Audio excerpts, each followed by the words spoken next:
Terima kasih saudara, Anda masih bersama kami di Kompas Siang. Anies Baswedan menanggapi peluang tanding ulang antara dirinya dan Basuki Cahayapurnama alias Ahok.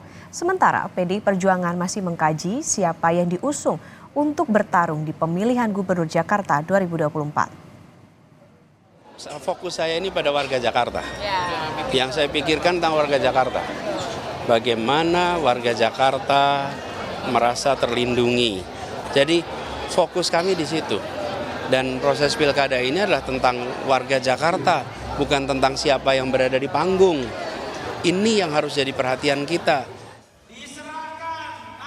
Anies Baswedan menanggapi rencana Basuki Cahayapurnama alias Ahok untuk tanding ulang di pemilihan Gubernur Jakarta November 2024. Sebelumnya di program Rosi Kompas TV, Ahok membuka kemungkinan tanding ulang dengan Anies. Justru kalau bisa rematch sama Pak Anies lebih menarik. Wow. Supaya mengukur sampai di mana bangsa ini setelah naik levelnya untuk menuju Bhinneka Tunggal Ika gitu loh.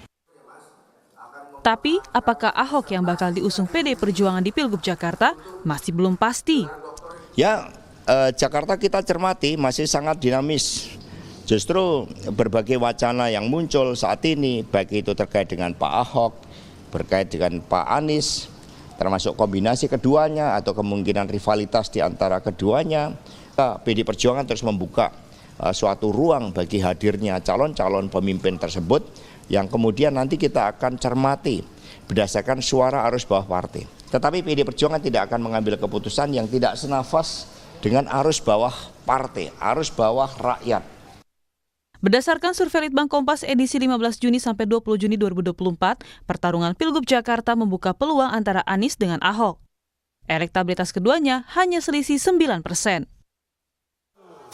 Selain Anies yang Gubernur DKI Jakarta 2017-2022 dan Ahok Gubernur DKI pada 2014-2017, ada juga Ridwan Kamil, Gubernur Jawa Barat 2018-2023 yang punya peluang bertarung di Pilgub Jakarta. Dinamika Pilgub Jakarta semakin meningkat setelah kader PDI Perjuangan yang mantan Panglima TNI Andika Perkasa diusung sekelompok masyarakat. Tim Liputan Kompas TV.